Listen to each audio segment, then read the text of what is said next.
Tirirai darai darai darai la ma ba ba ba ba ba ba ba tarala ya ya ya ba darai ya ya ya ya darai darai darai darai darai ya tarala ya ya ma ya darai tsama tsama tsama lecha nafshi Kama kama kama kama kama lecha besari Tzama tzama tzama tzama lecha nafshi Kama kama kama kama kama lecha besari Tirirayay tiriradam Tiriradayay tiriradam Tiriradam ayayam ayayayayay Ayay tiriradayay tiriradayay tiriradam Tiriradayay ayayayayay Tzama tzama tzama tzama lecha nafshi Kama kama kama kama kama lecha besari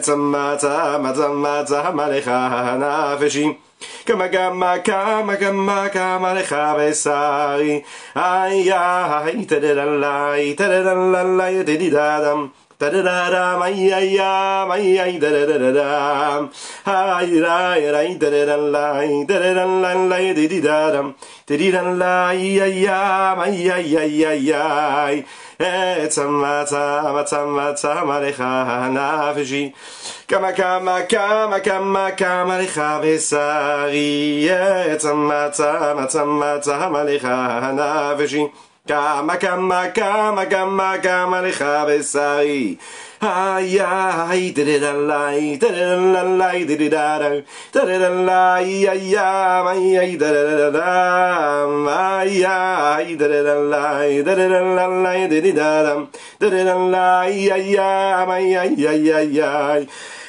Tzama tzama tzama tzama lecha nafshi Kama kama kama kama kama lecha besari Tzama tzama tzama tzama lecha nafshi Kama kama kama kama kama lecha besari Ay ay tadadalay tadadalay tadidadam Ay tadadalay ay ay ay ay ay ay Ay ay tadadalay tadadalay tadidadam Tadadalay ay ay ay ay ay ay Tzama tzama tzama tzama lecha nafshi Kama kama kama kama kama lecha besari Tzama tzama tzama tzama lecha nafshi Kama kama kama kama kama lecha besari Erev tov les koulam, bonsoir, bonsoir à toutes et à tous. Je suis infiniment heureux de vous retrouver dans cette magnifique soirée que Dieu nous offre sur la terre. Shavua tov les koulam, à tous ceux qui nous rejoignent, j'espère que vous allez bien. Nous allons étudier aujourd'hui, en tout cas ce soir, les Nishmat, Sima Batesta Golda, les Nishmat, le Rav David Shmuel Ben Avraham Zawi, ainsi que pour la Refoua Shelema de Tinok Ben Avraham, ainsi que de Rivka Batsara. Ensemble, on va étudier ensemble un sujet très intéressant. On étudie ensemble différents sujets, mais rarement un sujet qui concerne la dernière prière que nous faisons tous les jours. Ce qu'on appelle la tefila de Aleinu les Shabeach. Alors en général, vous savez que la tefila de Aleinu Shabeach, elle est très triste. Parce que souvent, c'est une tefila qu'on fait en partant. Quand on va chercher son manteau, c'est vraiment la dernière prière que nous prononçons. Et quand on prononce cette prière-là, chacun il fait autre chose, chacun est affaire à autre chose. On est vite pressé de prendre notre manteau, on enlève le talit, on enlève les téphilines, et puis c'est la dernière prière, et puis on est toujours pressé, et puis on s'en va, et puis on la laisse, on la délaisse un petit peu. Et ça c'est pas top, ça. Ça c'est pas top du tout. Alors on va développer ensemble, vous allez voir, comment dans la Chassidut et dans la Kabbalah, on nous explique l'importance de cette tefila de Aleinu les Shabeach. Aleinu les Shabeach, nous avons le devoir de glorifier Akadosh Baruch Hu. Et les mots, si on regarde les mots qui sont dits ici dans cette prière-là, c'est des mots qui sont très importants, à tel point, vous savez, que c'est une prière qu'on a l'habitude de dire et de réciter pendant la tefila de Yom Kippour. Vous imaginez un petit peu, tellement c'est important. Et pourtant, tous les jours, nous disons cette même tefila, et vous savez que, d'ailleurs, le Aleinu Shabeach, on le dit plusieurs fois pendant la tefila de Yom Kippour, pas qu'une, pas que deux, plusieurs fois. Le jour de Kippour, le jour le plus important du calendrier juif. Vous imaginez un petit peu ce que ça veut dire? Et pourtant, tous les jours, on a la possibilité de dire cette tefila que nous disons à Yom Kippour. Et pourtant, on n'y prête pas autant d'attention. Alors, Erev Tov à tous ceux qui nous rejoignent, hein. Bonsoir, bonsoir à toutes et à tous, ceux qui nous rejoignent sur les différents réseaux. Que Dieu vous bénisse, et qu'il vous bénisse pour votre présence, mais aussi pour vos partages, pour vos commentaires, pour vos likes, pour vos pouces. Faites-le, faites-le. Oui, c'est important. Alors, qui est-ce qui a instauré cette tefila, cette prière-là, Allez-nous les Shabéach la Donakol, la dernière prière que nous prononçons à la fin de notre tefila. Cette tefila, c'est Yoshua bin Nun, vous savez, le secrétaire particulier de Moshe Rabbeinu. Yoshua bin Nun. Yoshua bin Nun, c'est lui qui va prendre sa place ensuite, c'est son second. Et puis c'est celui qui va prendre sa place, qui va diriger le Ham Israël en Eretz Israël. C'est lui qui va diriger le peuple juif en terre d'Israël. Après que les bénis Israël soient restés dans le désert pendant plus de 40 ans, ils ont vécu vraiment tout seuls, vous savez, confinés dans le désert, en isolement total, 40 années. Imaginez, à côté c'est rien ce qu'on vit. Et donc, ils ne sont pas encore entrés en Eretz Israël, ils sont séparés du monde entier, ils sont séparés de toutes les autres nations, ils sont entourés des Hanan Kavod, imaginez, les magnifiques nuées d'honneur qui sont là, et qui sont là pour les protéger de tout ce qui peut leur arriver, de l'intérieur comme de l'extérieur. Et qu'est-ce qu'ils font, ces bénis Israël, pendant ces 40 années? Ils étudient la Torah. Ils sont préoccupés par une seule chose, étudier la Torah, accompagner leur vie de la plus grande et des plus belles des saintetés. Maintenant, ils se préparent à rentrer en Eretz Israël. Et c'est là que ça se complique, parce que c'est une magnifique terre, mais il faut savoir qu'à cette époque-là, c'est une terre dans laquelle il y a 7 peuples. Et cette terre-là est pleine d'Avodah Zara. Yoshua bin Nun, il décide d'instaurer cette tefila, cette prière-là de glorification et de gloire pour Akadosh Baruch Hu. Allez-nous les Shabéach, c'est à nous de glorifier Dieu. Qui? La Adon Akol, le maître de tout et de tous. La tête Gedula le Yotzer Bereshit, de donner, d'offrir de la grandeur, et ça toute sa noblesse, à celui qui a créé le monde. On remercie Akadosh Baruch Hu, on lui fait des louanges, on lui remercie de nous avoir donné de la force, de nous avoir donné de l'énergie et de nous avoir permis de nous élever. Pas seulement quand on était dans le désert et qu'on était complètement séparés de tout ce qui se passait dans le monde, parce que c'est bien facile. C'est bien facile par exemple d'être confiné, ou bien d'être isolé. Et quand on est isolé, de se sanctifier. Bah oui, tu es séparé de tout ce qui se passe dans le monde. C'est facile quelque part de te sanctifier, d'être proche d'Hachem. Mais quand tu es dans le monde, quand tu es dans la cité, quand tu es face à tout ce que le monde peut t'offrir, et puis, tu décides quand même de rester saint, de rester pur. Tu décides de te détacher, de ne pas te laisser influencer. Tu décides de ne pas t'assimiler au monde qui t'entoure. Là, ça devient compliqué. Et c'est surtout là que ça devient intéressant. Et c'est là que tu révèles vraiment ton pouvoir. Ce pouvoir infini que tu as en toi. Quel est ce pouvoir infini que tu as en toi?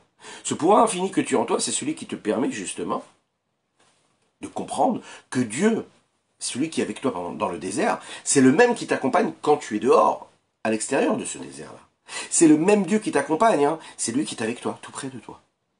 Et c'est celui que tu dois servir, c'est celui que tu dois continuer à glorifier. Et donc, à ce moment-là, Yoshua bin Nun qui décide, et il dit, attention, on va remercier Akadosh Baruch Hu, on le remercie de tout ce qu'il nous a donné, mais pas seulement quand on était dans le désert, mais aussi maintenant, quand on va être parmi toutes les autres nations du monde, quand on va être dans les tentations de la société, quand on va être dans les tentations de la terre.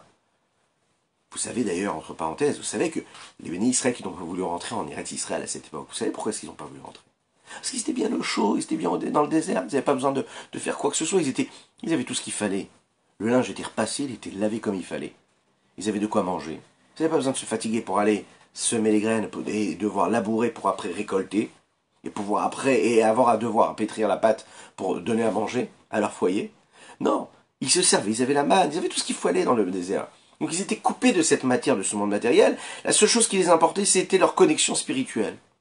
Donc les bénis Israël se sont dit, on n'a pas besoin de rentrer en Eretz Israël. Et voilà que Dieu leur dit, non, non, il va falloir que vous rentriez en Israël. Que vous alliez au contact de la terre. Et c'est là que vous allez pouvoir accomplir les mitzvot quand vous êtes dans le monde. Un juif, il doit vivre dans le monde. Un juif, il ne doit pas vivre isolé. Il doit vivre dans le monde. Et en vivant dans ce monde-là matériel, là, il réussit quelque part à s'extraire de tout cet environnement extérieur qui l'accompagne. Et c'est donc là le remerciement qu'il y a dans cette prière-là. Allez-nous les Shabéach la Adonakol. Il y a 2 périodes historiques qui décrivent précisément ce temps-là de désert. le temps que les bénis Israël ont passé dans le désert, et la période qui relate l'entrée du peuple juif en terre sainte, en Eretz Israël. Et ces deux moments-là, ces deux périodes, ces deux temps que nous commémorons, que nous célébrons, que nous marquons tous les jours quand on fait la Tefila. Quand on fait la Tefila, on marque l'instant où les bénis Israël sont encore dans le désert et l'instant où on rentre en Eretz Israël. Vous savez que pendant la Tefila, tous les jours, on demande à l'homme de s'isoler quelque part, de sortir un petit peu de son quotidien, de s'isoler avec Dieu. Il n'y a qu'une chose, il y a Dieu, lui et la prière. Ok? Donc il prie Dieu, il y a lui, il y a Dieu, il a les mots qu'il prononce. Et quand il prononce ces mots-là de la prière, l'homme se connecte avec Dieu. Ce moment, c'est un moment d'isolement. D'accord? Il n'est pas dans le monde, il se détache du monde. Par définition, la tefila, c'est se couper du monde et prier Dieu. Et à ce moment-là, tu t'élèves, tu montes de niveau en niveau, tu montes sur cette échelle-là qui permet d'évoluer, de grandir, de te sanctifier, de te rapprocher encore un petit peu plus de Dieu. C'est ce qui te permet même de réussir à atteindre ce qu'on appelle le monde d'Atsilut, le monde de tous les possibles, le monde de l'infini, le monde de la révélation même de l'infini du Saint béni soit-il. C'est un petit peu comme quand on était dans le désert, on était coupé du monde. Quand on fait la tefila, on est un petit peu dans ce désert-là. Désert dans le sens où il n'y a rien de matériel autour de nous. Lorsque l'on prie, on doit se sentir complètement isolé, complètement avec Akadosh Baruch Hu. Le seul problème, c'est qu'après, on descend de cette échelle-là. Bah oui, par définition, une échelle, on la gravit, mais ensuite, parfois, on doit savoir la descendre. Et tout le jeu consiste à réussir à monter, quand il faut monter, et de descendre comme il faut, sans tomber de cette échelle-là. Est-ce que je vous ai dit les Chaim déjà ce soir ou pas encore? Alors maintenant, je vous dis les Chaim. Les Chaim à toutes et à tous.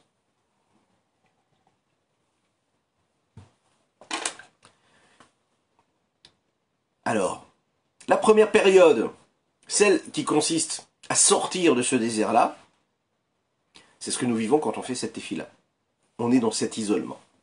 Ensuite, on descend les différentes étapes de cette échelle que nous avons gravie, qui nous a permis de monter très très haut jusqu'au monde d'Atsilut, et on redescend dans ce monde-là matériel dans lequel nous vivons. Et qu'est-ce qui se passe? Eh bien, à ce moment-là, on redescend sur Terre, c'est-à-dire que on va aller au travail, on est au contact de la matière, de tout ce que le monde nous offre, tout ce que le monde matériel nous offre. On n'est plus comme ça isolé, on est au contact du monde. Et là, dans ce monde-là, il va falloir gérer, il va falloir vraiment s'investir, il va falloir vivre avec ce que le monde nous offre. C'est-à-dire tous ces sujets profanes.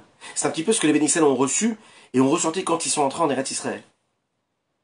D'un coup, ils ont eu besoin d'avoir contact, d'être en contact avec de la matière, avec quelque chose de profane. Même si on parle d'Eretz Israël à ce moment-là. C'est la raison pour laquelle nous devons dire cette tefila de Aleinu Leshabeach, dans laquelle on remercie Dieu de nous avoir permis d'être quand même dans ce monde-là matériel, d'être occupé par les sujets du monde, d'être ce que nous sommes dans ce monde-là, tout en restant ce que nous sommes vraiment, c'est-à-dire un peuple saint, qui réussit à s'extraire. Il en ressort que la tefila de Aleinu Leshabeach, c'est l'étape qui nous permet cette conclusion, et si vous voulez, la dernière des étapes, qui viennent après toute l'évolution que l'on a pu produire depuis le moment de la Hamida, le Shemona Esrei. C'est la 5e étape. La première étape, c'est l'étape du Shemona Esrei. Atsilut. Le monde de tous les possibles, l'infini du Saint béni soit-il, la révélation de l'infini, avant même la création, mais dans lesquels il y a ce potentiel-là de création. Il y a la deuxième étape, et c'est deuxième échelon, si on veut, c'est Ashrei et Uvaletzion. Vous savez, ces deux prières-là qui suivent la tefila du Shemona Esrei. Ashrei Uvaletzion, c'est juste après le monde de Atsilut. Atsilut, Bria, Yetzira, Asiya. Donc après Atsilut, qu'on a réussi à atteindre par le Shemona Esrei, on va atteindre le monde de Bria, quand on dit Ashrei et Uvaletzion. Quand ensuite on va descendre d'un niveau, et qu'on va arriver au monde de Yetzira, à savoir en disant le Shir Shel Yom, on pourra atteindre aussi le niveau qui viendra juste après, à savoir le niveau de Asiya, Kaveh El Hashem. El Hashem, Enkelokenu, etc. Une fois qu'on est arrivé à Asiya, il y a la 5e étape. On redescend un petit peu sur Terre. Ça veut dire quoi? Ça veut dire la Asiya, mais la Asiya Geshmit. Ça veut dire que la création, on est dans le monde de la création, mais la création matérielle, physique, le monde dans lequel nous vivons. Autrement dit, ici, vous avez déjà une petite idée. Pour ceux qui ont l'habitude parfois de sauter une ou deux prières, vous savez, on n'a pas le temps, on se dit, c'est pas grave, j'ai fait au moins la Hamida. Mais sachez que quand on fait la Hamida, on monte jusqu'au monde d'Atsilut, et que quand on fait après le Hashre Euvalitzion, quand après on fait le Hayom Yom, le Shirshelium, pardon, et quand après on fait Kaveh et Enkelokenu, et Alenu Shabeach, eh bien on a la possibilité à ce moment-là de faire descendre tout ce qu'on a pu atteindre comme niveau, et tout ce qu'on a pu saisir comme énergie dans le monde d'Atsilut, et le faire descendre jusqu'au monde de Bria, et de Bria on le fait descendre dans le monde de Yetzira, et du monde de Yetzira dans le monde d'Asiya, et du monde d'Asiya dans le monde actif, matériel dans lequel nous vivons. Donc en fait, il ne faut pas, au maximum, attention, sans reproche aucun, être conscient, vous imaginez un petit peu l'importance de chaque prière. Pas de se dire, bon c'est pas grave, je balaye d'un revers de main, c'est pas grave, j'ai pas pu faire, j'ai fait juste la Hamida. Alors on peut aussi demander à Dieu pardon pour ces fois-là où on n'a pas pu dire ces prières alors qu'il fallait les dire. Mais il faut être conscient de cela. Et on est là pour ça, pour essayer de prendre un peu plus conscience de l'importance de chaque texte, de chaque élément de notre vie, parce que ça a une incidence spirituelle. Et c'est le trésor de la Chassidut qui nous le révèle. On sait qu'il y a ces 4 mondes.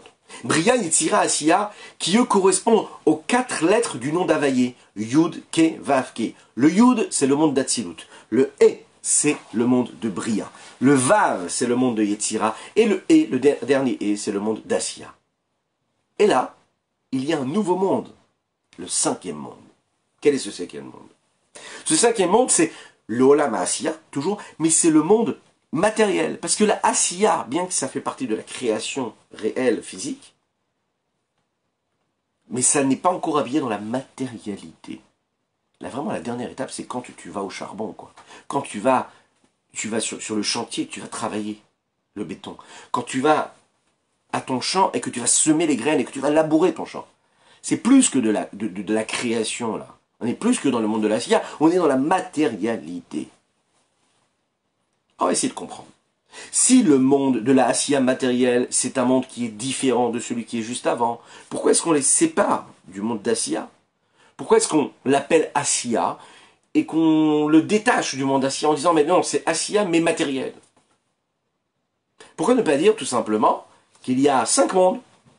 Le monde d'Atsilut, le monde de Bria, le monde de Yetzira, le monde d'Asiya et un autre monde, qui serait le monde de la matérialité. Pourquoi est-ce qu'on compte seulement 4 et pas 5? Et le problème aussi qui doit se poser ici, et on va essayer de développer cela, ben Ezrat Hashem avec l'aide d'Hachem, puisque les 4 mondes d'Atsilut, Bria, Yetzira, Asiya correspondent aux 4 lettres du nom de Havaïe, Yud, Ke, Vav, Ke. On répète, Atsilut c'est le Yud, Bria c'est le E, Vav c'est Yetzira, et le dernier E c'est quoi? C'est Asiya. Quelle est la lettre qui va correspondre au 5e monde, qui est ce monde-là de Alenu Shabeach, le monde de la matérialité? Dans le Sefer Hatanya du Rabbi Shimon Zalman de Liadi, il est question là, on nous parle de ce monde d'Asiya. En d'autres termes, Echal Kodesh HaKodashim d'Asiya, ce serait donc un royaume dans lequel il y aurait cet espace-là du Saint des Saints du monde d'Asiya, duquel provient une vitalité et une lumière dans le monde d'Asiya, et de façon à ce que même ce monde-là dans lequel nous vivons puisse lui être influencé par cette lumière. En d'autres mots, le monde d'Asiya, il y a le monde d'Asiya spirituel et le monde d'Asiya matériel. Le monde de la création spirituellement et le monde de la création matériellement. Mais le monde de la création spirituelle inclut également ce monde de la création matérielle. Et ces deux mondes, le monde de la création matérielle et le monde de la création spirituelle, reçoivent leur vitalité du Saint des Saints, le Kodesh HaKodashim, qui est ce que l'on appelle le niveau du mohar, du cerveau, et de la vitalité qu'il y a dans le monde de l'action. De ce qui a été dit ici par le Rabbi Shimon Zalman de Liadi, on comprend quoi? Que la cause pour laquelle, et la raison pour laquelle nous n'appelons pas ici 5 mondes, mais nous comptons que 4 mondes, c'est parce que le Olam Asiya Gashmi, ce monde d'Asiya, de création, qui est matériel, c'est une partie, c'est juste une partie, plus que juste, mais en tout cas c'est une partie, du monde spirituel d'Asiya. Et c'est donc pas un autre monde, c'est un pan, de ce monde. Mais cela nécessite quand même quelques explications. Pourquoi est-ce que le monde d'Asiya matériel, c'est une partie du monde d'Asiya spirituel, et pourquoi est-ce qu'il n'aurait pas, lui, une entité à part? Une personnalité à part? Pourquoi le rattacher à sa matrice spirituelle? Encore plus que cela. Quand on réfléchit bien à la différence qu'il y a dans ces mondes-là, on va comprendre que l'éloignement, le détachement et le non-rapport qu'il y a entre les deux nécessitent obligatoirement, a priori, qu'il y ait chacun un nom pour chacun de ces mondes-là. De quoi nous parlons ici? La différence qu'il y a entre le monde d'Atsilut, le premier de tous les mondes, qui est le premier monde, avec le monde d'Asiya spirituel, qui est le dernier monde, ne ressemble pas du tout entre le décalage qu'il y a phénoménal entre un monde de l'action et de la création spirituelle avec un monde de la création matérielle. Vous imaginez un petit peu le grand écart qu'il y a ici? On parle de spirituel et de matériel là. Spirituel et matériel, ça n'est pas explicable, ça n'est pas comparable. On parle de deux entités différentes. C'est un petit peu comme comparer le goût avec la vue, l'odorat avec le toucher. Mais ça n'est pas pareil du tout. On est dans deux planètes différentes. On ne peut pas comparer, même s'il s'agit là d'Asiya, de ce monde d'Asiya, ce quatrième monde, on ne peut pas le comparer. Hein. On ne peut pas comparer son aspect spirituel et son aspect matériel. C'est pas du tout pareil. Il peut y avoir quand même un rapport entre le monde d'Atsilut, même s'il est détaché de tout, avec le monde d'Asiya, bien que c'est vraiment des mondes qui sont très très très éloignés l'un de l'autre, puisque là on a la révélation de l'infini, et que là on a l'infini qui s'habille complètement dans les limites de la Asiya. Mais ce décalage qu'il y a entre les deux, c'est rien à côté du décalage qu'il y a entre le matériel et le spirituel. Et pourtant, on est en train de nous dire ici que le monde de la Asiya matérielle, c'est une partie du monde de la Asiya spirituelle. Comment expliquer cela? Ben, on commence déjà par se souhaiter les Chaim. Et ensuite, on like, on commente, on partage, et c'est très important. Les Chaim, les Chaim.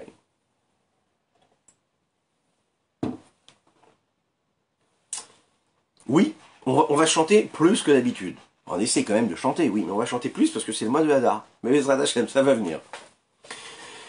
Alors, une fois qu'on a vu, et une fois qu'on a dit qu'il y avait vraiment ce décalage entre ces deux mondes, on peut donc comprendre ici quelque chose.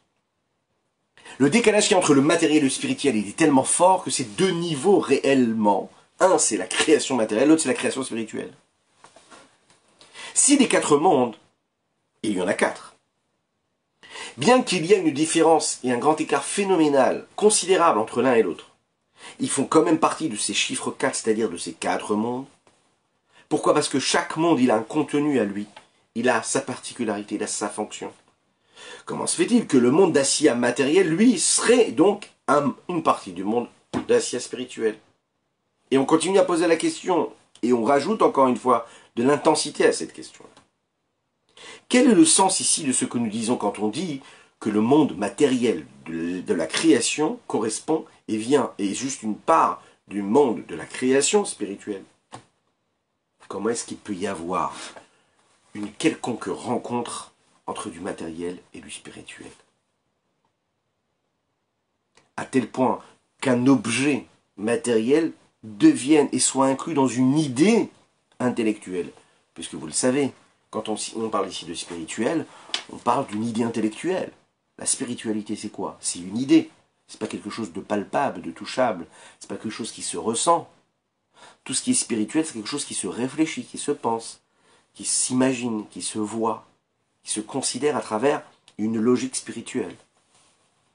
Pour bien comprendre cela, il faut essayer de chercher la cause de tout cela. Qui c'est qui entraîne? Et qui c'est qui donne les formes que nous connaissons et qui fixe le sens que le monde a? En d'autres mots, qu'est-ce qu'il y a de si particulier dans le monde d'Atsilut et qui décide que c'est ce monde-là qui va être ce qu'il est et qui va décider que ce monde-là, c'est le monde d'Atsilut et que ce monde-là, c'est le monde de Bria? Qu'est-ce qui fixe? Quelles sont les règles qui définissent tel monde en tant qu'Atsilut et tel monde en tant que Bria? La règle générale, elle est comme ça, elle est connue, et elle est définie comme ça dans la Chassidut et dans la Kabbalah. Il y a 10 séphirotes, ces 10 forces-là de ce monde-là, c'est elles qui décrivent, c'est elles qui donnent la particularité de l'entité même qu'il y a dans le monde.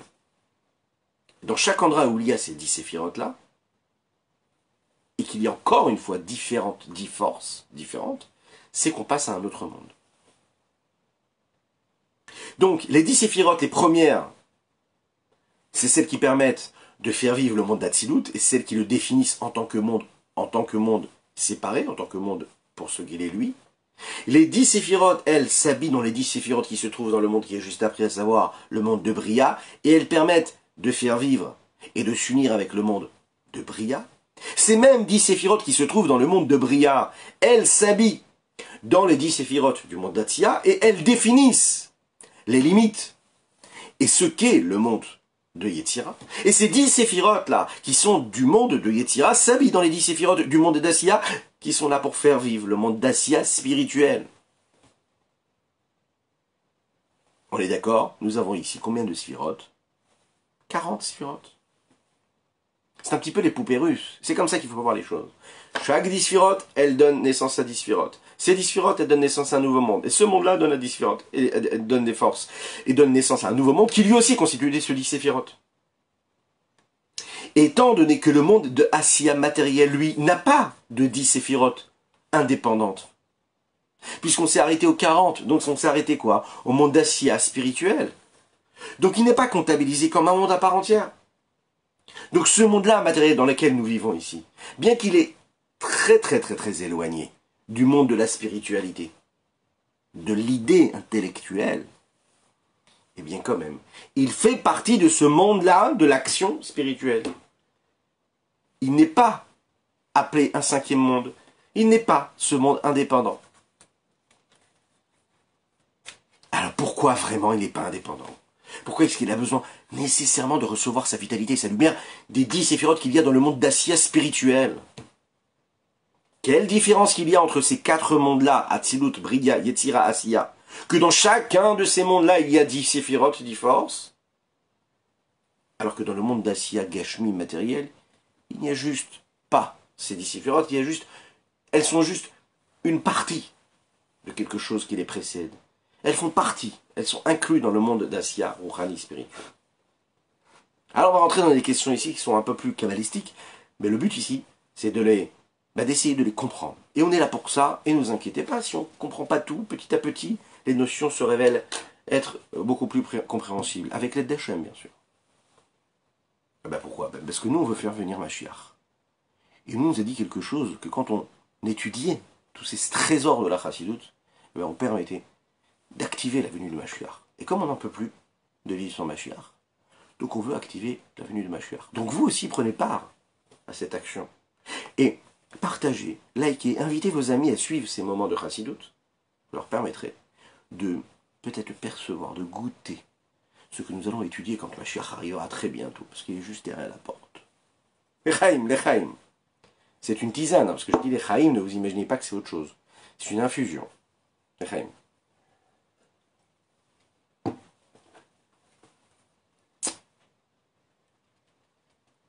La raison pour laquelle chaque monde a besoin d'avoir son système indépendant de séphirotes. Et la raison pour laquelle les 10 premières séphirotes qu'il y a dans le monde d'Atsilut ne suffisent pas à donner de l'énergie, de la vitalité à chacun des mondes, Bria, Yetzira, Assia. Parce que si les 10 séphirotes du monde d'Atsilut, elles, seraient en mesure et elles auraient comme fonction de faire vivre tous les autres mondes, il y aurait dans tous les mondes un dévoilement de divinité comme il y a dans le monde d'Atsilut. Imaginez un petit peu ce que ça veut dire. Dans le monde d'Atsilut, Dieu il se révèle avec de l'infini. C'est l'infini du Saint béni soit-il, ce qu'on appelle le Ensof. Alors imaginez un petit peu, si l'infini se révélait dans tous les mondes, il y aurait un grave problème. C'est qu'il n'y a aucun monde qui pourrait exister. Puisqu'on serait dans la révélation même de Dieu, de l'infini. Face à l'infini, il n'y a rien qui existe. Et tous les mondes seraient au niveau de Atsilut. Et donc il n'y aurait pas de définition comme Beria, Yetzira, Assia. Tous les mondes seraient les mondes d'Atsilut. Afin que dans ces mondes-là, il y ait une forme, une différence, afin qu'il y ait le monde de Bria, qui est le monde de Yetzira, qui est le monde de Assia, avec toutes les différences qu'il y a dans chacun de ce monde, il y a nécessairement besoin d'avoir ce que l'on appelle le tzimtzum, la condensation, la compression, le voile. Une chute vertigineuse est ce que l'on appelle la capacité qu'auront les séphirotes, ces formes, ces outils-là, qu'il y aura dans chacun des mondes, à s'habiller de monde en monde pour devenir l'outil qui permettra de recevoir ce qui se passe dans le monde précédent. Il faut qu'il y ait d'abord le monde d'Atsilut, avec une révélation de l'infini du Saint béni soit-il, qui lui va être le monde qui permet, c'est le monde de tous les possibles, la possibilité de l'existence qui viendra juste après à travers le monde de Bria, du Yetzira et Sia. Maintenant, dans le monde d'Atsilut, lorsqu'il y a une petite chute qui est vécue, parce que oui, pour pouvoir descendre et pour faire en sorte que ces 10 séphirotes donnent naissance à des nouvelles 10 séphirotes, 10 forces qui vont se révéler dans le monde de Bria, afin de faire vivre le monde de Bria, il faut qu'il y ait quoi? Ce qu'on appelle un tzimtzum, il faut qu'il y ait un voile, une condensation. Ensuite, il y a une nécessité de tzimtzum supplémentaire, et une chute et une descente vers le monde de Yetzira. Encore une fois la même chose. Et du monde de Yetzira, il faut encore une fois qu'il y ait un tzimtzum pour donner naissance au monde d'Assia. C'est un petit peu comme un maître, d'accord, qui a besoin d'enseigner une idée intellectuelle à son élève. Et que, on l'imagine bien, le niveau intellectuel de l'enfant, de l'élève, est bien moins importante et moins évoluée que l'idée intellectuelle que le maître peut avoir. Afin de lui enseigner et de lui faire passer ce qu'il y a besoin de lui transmettre, eh bien le maître fait tout pour compresser, condenser, voiler, adapter les lumières qu'il a, les idées intellectuelles aussi poussées qu'il peut avoir, pour pouvoir correspondre au niveau de l'élève. Ce qui nous ramène à un questionnement et à un approfondissement qui est nécessaire. Pourquoi est-ce que, nous l'avons demandé, il faut qu'il y ait nécessairement ce besoin-là de 10 séphirotes dans chacun des mondes? On aurait pu très simplement nous dire qu'il y a 10 séphirotes dans le monde d'Atsilut, et elles-mêmes, elles ont la possibilité d'éclairer le monde de Bria par une forme de tzimtzum, et de chute, et de descente, et d'adaptation au niveau de monde de Bria, et ainsi de suite pour tous les autres mondes. Pourquoi on ne pourrait pas dire que ces 10 séphirotes-là d'Atsilut, elles suffisent pour être des moyens de transmission, des outils qui permettent d'être les canaux de transmission et de passage de ces énergies-là? Pourquoi à chaque fois faut qu'il y ait ces 10 séphirotes qui soient l'intermédiaire, elles aussi, de cette lumière, de cette vitalité qui va descendre?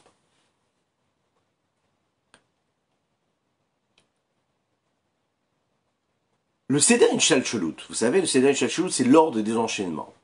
Les différentes séphirotes, c'est un système d'enchaînement de monde qui a été créé par Dieu, tout un système qui nous permet, nous ici-bas sur Terre, dans ce monde matériel et grossier, de recevoir et de percevoir une forme de vitalité et de lumière divine. Il est construit sur un principe et sur un système de quoi? De tzimtzumim et de parsaot. Qu'est-ce qu'un tzimtzum? Qu'est-ce qu'une parsa? Un tzimtzum, c'est cette compression, cette condensation, et puis vous avez les parsaot. C'est un petit peu comme des écrans et des rideaux hein, que l'on met comme ça. Parfois ils sont opaques, parfois ils sont pas très opaques. Et en fonction, il y aura une forme de lumière qui pourra passer ou pas. Ces tzimtzumim, ces écrans, ces rideaux-là qui font écran, justement, ils changent un petit peu, transforment la quantité de lumière divine qui viennent, non seulement la quantité, mais aussi la qualité de la lumière de Dieu qui descend. Ça entraîne que l'influence de Dieu, que ce qui vient de Dieu, puisse être reçu dans le monde et dans les niveaux qui sont les plus bas. Donc on peut comprendre quelle est la nécessité là de ces 10 séphirotes. Et pourquoi est-ce qu'il faut qu'il y ait ces 10 séphirotes dans chacun des mondes? On aurait pu dire tout simplement que la parsa suffirait pour compresser cette lumière. Mais qu'est-ce que c'est la parsa? Eh bien vous savez, c'est comme un sas, la parsa. Entre chaque monde, il y a comme un sas d'adaptation pour passer d'un monde à un autre. Et on pourrait très bien dire que ce passage-là, cette parsa-là, cet écran-là opaque, pourrait nous permettre justement d'être celui qui va adapter, qui va servir de compression et de condensation et de voile pour la lumière qui est censée qui est censée passer d'un monde à l'autre. Pourquoi est-ce qu'il faut qu'on utilise à chaque fois ces 10 forces, ces 10 séphirotes? On les rappelle, Chorma, Binada, Atreset, Gvora, Tiferet, Netzach, Hod Yesod, Malchut. Pourquoi avoir besoin de ces 10 forces, de ces 10 séphirotes? Eh bien, reprenons encore une fois l'exemple de ce maître et de cet élève-là. Vous avez un enseignant donc qui enseigne à une classe avec plusieurs élèves. Et dans cette quantité d'élèves qu'il y a ceux qui ont un intellect qui se rapproche un petit peu plus de l'intellect du Rav, du maître, et puis qui, eux, comme ont un intellect qui est évolué, raffiné, alors ils vont comprendre les idées que le Rav, le maître, a à leur enseigner, mais des idées telles qu'elles sont perçues dans l'intellect du maître. Imaginez un petit peu, vous avez des élèves qui sont génies, qui comprennent aussi bien que le professeur peut comprendre. Par exemple, admettons par exemple que c'est un maître qui enseigne à ses élèves la notion de chesed et de gevura qu'il y a chez Dieu. Chesed la bonté, gevura la rigueur qu'il y a chez Dieu. C'est quoi là? Il s'agit quoi? Il s'agit d'un sujet intellectuel, de comprendre ce qui se passe chez Dieu, comment est-ce que Dieu il se révèle dans la bonté ou dans la rigueur. Ça nécessite un potentiel et une capacité de compréhension de sujets qui sont fins, abstraits.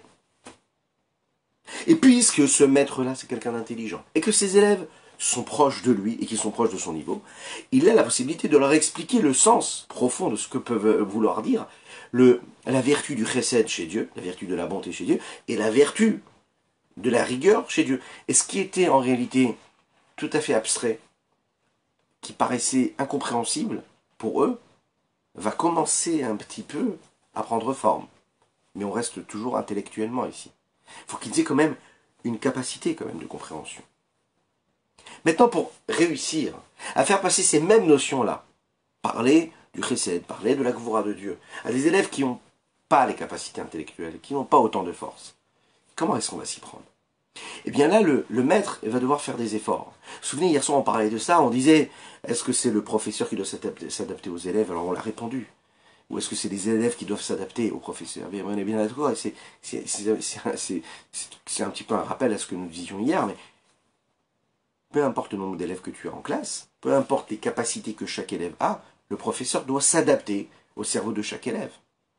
Il doit s'adapter aux limites, aux capacités. Où est-ce qu'il peut aller? Au langage.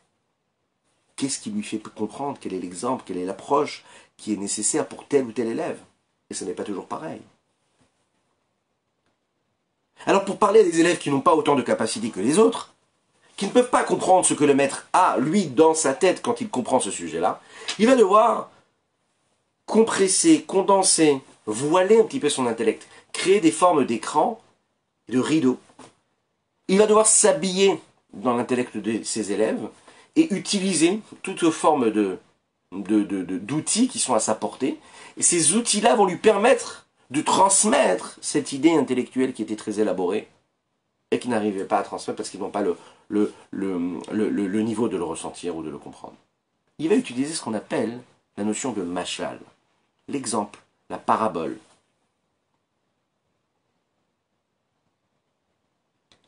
Il va prendre par exemple, quand il veut parler de la vertu du trait de caractère du chesed de la bonté chez Dieu, ou de la vertu de la rigueur qu'il y a chez Dieu, prendre l'exemple du chesed de la gevura que nous avons dans notre âme divine, la bonté et la rigueur que nous avons dans notre âme divine. Ahavat Hashem, l'amour de Dieu, c'est l'expression même de la vertu de bonté que nous avons dans notre âme divine. J'aime Dieu avec mon chesed, avec ma bonté.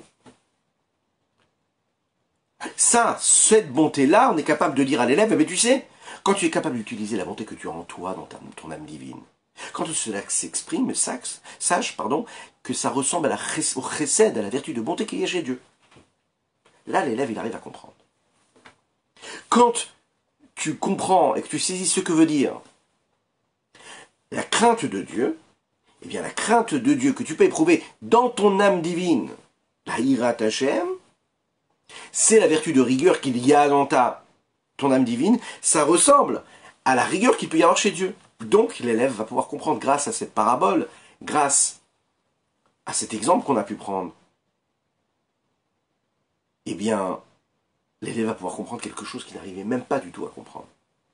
C'est l'intermédiaire, donc c'est l'outil qui lui permet de comprendre ce que son maître a à lui expliquer. Maintenant, vous avez encore des élèves qui ne vont même pas comprendre la parabole, l'exemple, la métaphore. Ils ne vont pas comprendre ça. Ils n'ont même pas du tout de notion de ce que veut dire aimer Dieu.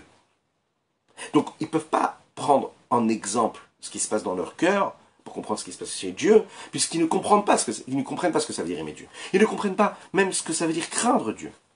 Alors pour leur expliquer ça, le maître va devoir utiliser non seulement des exemples et des paraboles, mais il va devoir aller chercher quelque chose qui aiguise un petit peu plus, quelque chose qui compresse, qui condense, qui voile, qui fait vraiment écran, qui adapte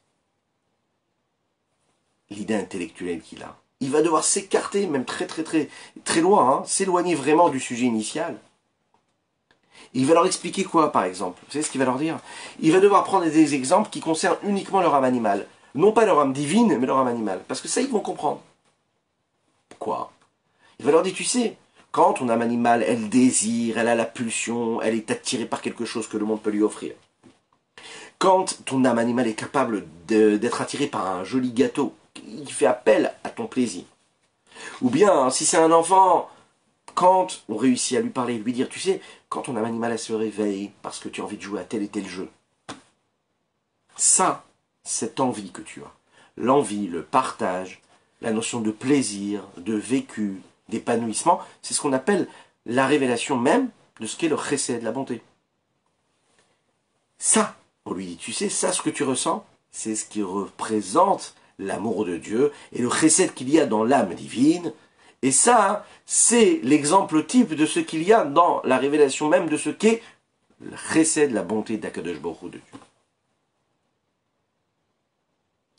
Maintenant, comment est-ce qu'on va lui faire passer à cet élève-là qui est très éloigné de toute notion d'amour ou de crainte de Dieu spirituellement, déjà au niveau de Dieu, mais aussi également au niveau de son âme divine? Il va falloir encore utiliser des notions qui concernent son âme animale. Et il se passe quoi dans son âme animale? Ben, son âme animale, parfois aussi, elle peut avoir des craintes, elle peut avoir des peurs, elle peut avoir des soucis.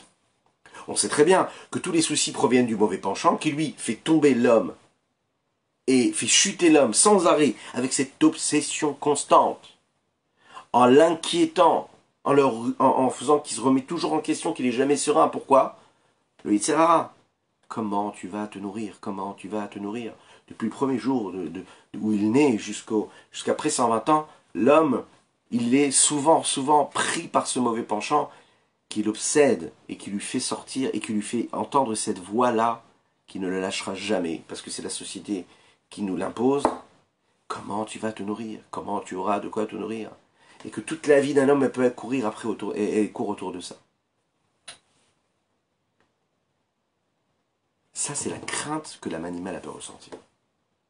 C'est la crainte de l'âme animale. L'âme animale, elle se dit, elle est dans l'inquiétude. Est-ce que tout va bien? Il y a tout ce qu'il faut, hein. Mais c'est comme ça. Naturellement, tu remets en question ta peur. Tu sais pas, ouais, est-ce qu'il va bien se passer? Et puis, est-ce qu'on sera toujours en bonne santé, Bezrat Hashem? Et puis, tu sais, on sait jamais. Et puis, tu sais, faut faire attention. Oh, attention, soyez vigilants. Voilà, toujours cette crainte-là, cette peur constante. On ne sait pas pourquoi, mais on craint. On ne sait pas pourquoi, mais on a peur. Ça, c'est le mauvais penchant qui parle à notre âme animale. Alors, on va prendre cet exemple-là. On lui dit, tu sais, quand tu ressens cette crainte-là, ben ça, le niveau, la sensation de crainte-là, c'est ce qui peut être l'exemple même de la crainte de Dieu que tu peux ressentir dans ton âme divine. C'est même ce que tu peux ressentir même dans la rigueur qu'il peut y avoir chez Dieu. Cette notion-là de crainte, de peur, de restriction, de rigueur, eh ben, tu peux l'avoir et l'apercevoir de cette façon. Vous savez, entre parenthèses, on peut rappeler que par exemple la peur face au danger réel, comme par exemple la peur face au feu, la peur face Khalila à tout accident, toute chose négative qui peut arriver. C'est pas une crainte qui est négative qui vient de l'âme animale. C'est une crainte qui est naturelle et qui est compréhensible. Au contraire, un homme normal a peur de manière naturelle de ces situations-là. Un homme normal a peur quand il voit un feu qui est brûlant, il voit un feu qui est important, il s'éloigne. Mais pourquoi tu t'éloignes? Parce que naturellement je m'éloigne. C'est pas mon âme animale qui me dit que je dois m'éloigner. C'est mon âme vitale, mon âme normale. Hein? Un homme normal, il a peur de ces situations-là.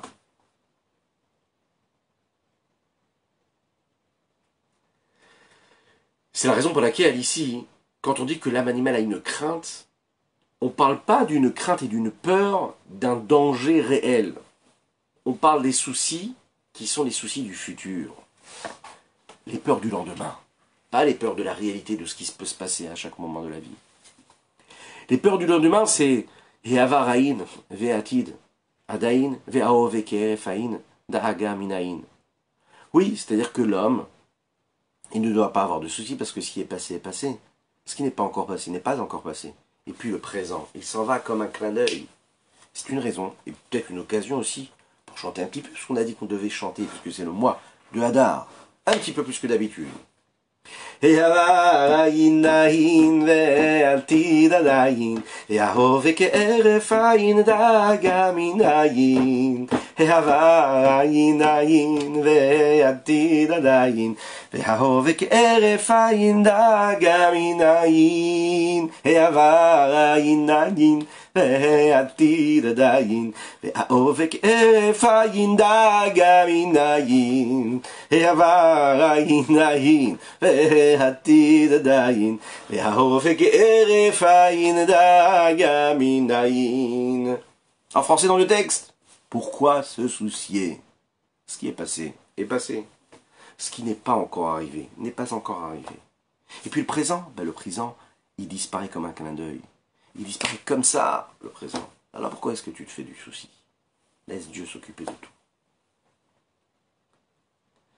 On revient à nos petits élèves là, enfin qui sont petits mais qui peuvent en fait des grands élèves, qui enseignent auprès de leur maître, qui écoutent leur maître et les enseignements de leur maître.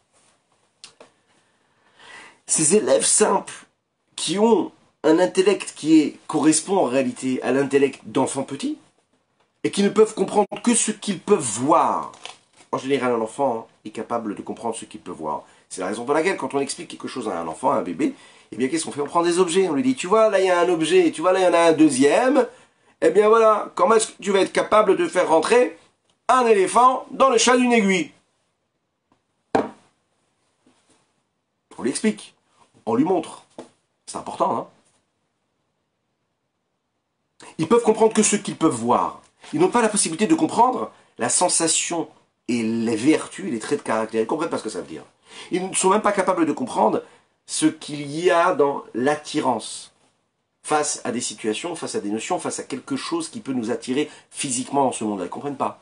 Ils ne perçoivent pas la subtilité qu'il y a dans le fait de ressentir quelque chose, de ne pas ressentir, d'avoir une émotion, de ne pas avoir une émotion. Ils ne sont pas capables de créer les différences qu'il y a entre une notion intellectuelle ou une notion émotionnelle.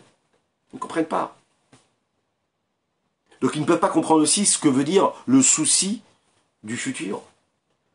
Ils ne sont pas non plus capables de comprendre quelles sont les vertus de l'âme animale, à tel point que quand le maître va utiliser telle ou telle notion, tel ou tel exemple, telle ou telle parabole ou métaphore, eh bien le message ne passera même pas d'ailleurs. Ce flux-là d'exemples qui va être donné par ce maître-là, pour expliquer, tenter d'expliquer les vertus, les différents traits de caractère qu'il y a chez Dieu, ça ressemble un petit peu à ces parsaot là, ces écrans qui sont placés entre chaque monde, qui se trouvent un petit peu comme ces écrans qu'il y a dans tout ce système, cet ordre d'enchaînement de tous les mondes, de Seder Yitchelot. Leur but, c'est de compresser, de faire écran, et de permettre et de faire en sorte que cette vitalité divine puisse s'adapter et descendre de monde en monde et de niveau en niveau.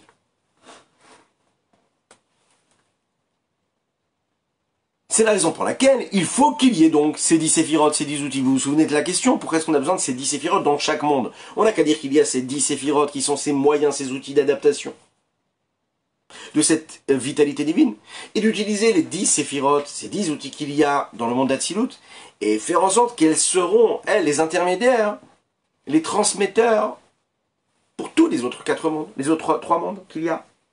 Pourquoi est-ce que dans chaque monde, il faut qu'il y ait ces 10 forces-là? Maintenant, on peut comprendre ici pourquoi. Parce que si les séphirotes, c'était juste, leur but à quoi? C'était quoi? C'était juste de compresser, et de descendre, et de matérialiser cette vitalité. Il aurait suffi juste un seul Tzimtzum, par l'intermédiaire de ces écrans-là, et il n'aurait pas eu besoin de ces 10 séphirotes, dans chaque monde. Mais puisqu'on peut comprendre que les séphirotes, elles ne sont pas là juste pour compresser, condenser, et rapetisser. Je ne sais plus si ça se dit. La vitalité qu'il y a dans chaque ordre de ce système-là, de l'ordre de l'enchaînement de tous les mondes. Mais elles sont là aussi pour apporter quelque chose de positif, quelque chose de nouveau. Elles apportent quelque chose. Elles ne sont pas là juste pour restreindre les 10 séphirotes, elles sont là pour apporter quelque chose de nouveau. Pourquoi elles sont là pour apporter quelque chose de nouveau? Parce que c'est celles qui vont nous permettre de comprendre ce qui va se passer juste après. Donc elles ne sont pas là juste pour restreindre la vitalité qui vient du monde d'avant. Elles sont là aussi pour permettre de percevoir ces vitalités-là et ces énergies. Et ça, C'est dans chaque monde différent, puisque dans chaque monde, il y a une particularité, il y a une forme, et il y a un contenu qui est différent du monde d'avant. En d'autres mots, il y a deux espèces de Tzimtzum. Vous avez le Tzimtzum qui est, entre guillemets, négatif. On va dire, allez, il est passif. Hein? Ça veut dire que tout son but à lui, c'est quoi? Ben, c'est de matérialiser, de faire descendre l'influence de la vitalité du monde, que ce soit quantitativement ou qualitativement. C'est le but des parsaot, ce qu'on appelle les parsaot, c'est-à-dire ces écrans, ces rideaux qu'il y a entre chaque monde, comme dans l'exemple que nous avons donné, à savoir le maître qui utilise toutes sortes de métaphores pour enseigner les différents niveaux qu'il y a en fonction, pour enseigner aux différents niveaux d'élèves qu'il peut avoir. Donc chaque quantité d'exemples, qualitatif ou quantitatif, il va utiliser pour chaque élève en fonction des capacités de ces élèves-là qu'ils ont, de ces capacités qu'ils ont de recevoir. Et vous avez donc le deuxième Tzimtzum qui est ce Tzimtzum positif. Il est actif. Bien qu'il provient et bien qu'il va faire descendre l'influence de la vitalité qui vient du monde précédent, mais en même temps, il crée quelque chose de nouveau qui n'existait pas avant. Et ça, c'est le but des Sphirot, c'est ça le but de ces forces, ces 10 énergies qu'il y a dans chaque monde. Parce qu'elles sont là pour compresser, pour adapter, pour transformer un petit peu cette lumière, l'adapter, pour créer et construire un nouveau monde dans lequel il y aurait un contenu et un sens particulier à ce monde-là précisément. Il y a tant à dire sur ce sujet, et c'est ce que nous allons aborder, Bezrat Hashem, demain, avec force et conviction et courage, avec la force que Dieu va nous donner, et à votre présence, Bezrat Hashem demain, Bezrat Hashem, on continuera sur ce sujet qui est passionnant, et qui nous permettra de comprendre pourquoi la prière d'Alenu, les Shabbat, qui est la dernière prière que nous prononçons dans la Tefila, est si importante que cela. Cette prière-là que Yehoshua bin Nun a prononcée, a fait prononcer au Béné Israël juste avant qu'il rentre en Eretz Israël après ses 40 ans de désert. Je vous souhaite une excellente soirée. On se dit Be'ezrat Hashem avec l'aide de Dieu à 7h, Be'ezrat Hashem demain matin pour étudier le Tanya du jour. Que Dieu vous bénisse, qu'il vous protège, qu'il inonde votre existence de grâce, de bonté, de matérialité, de spiritualité qui est imprégnée par la présence divine révélée, dévoilée, et qui nous envoie le Mashiach Tzidkenu, et qu'on puisse étudier ensemble Bezrat Hashem demain sur l'esplanade du Beth Amikdash, avec peut-être un vent frais d'hiver, Chazak Baruch, Amen Amen, mais on aura quand même, vous savez, le soleil de Yerushalayim, magnifique, non? Qu'est-ce que vous en pensez? Waouh! שיבנה בית המקדש במהרה בימינו, תן חלקנו בתורתך. שיבנה בית המקדש במהרה בימינו, ותן חלקנו בתורתך. היי שיבנה בית המקדש במהרה בימינו, ותן חלקנו בתורתך. שיבנה בית המקדש במהרה בימינו, תן חלקנו בתורתך. היי שיבנה בית המקדש במהרה בימינו, ותן חלקנו בתורתך. שיבנה בית המקדש במהרה בימינו, ותן חלקנו בתורתך. שיבנה בית המקדש במהרה בימינו, ותן חלקנו בתורתך. שיבנה בית המקדש במהרה בימינו, ותן חלקנו בתורתך. Excellente soirée, Shavua Tov à toutes et à tous.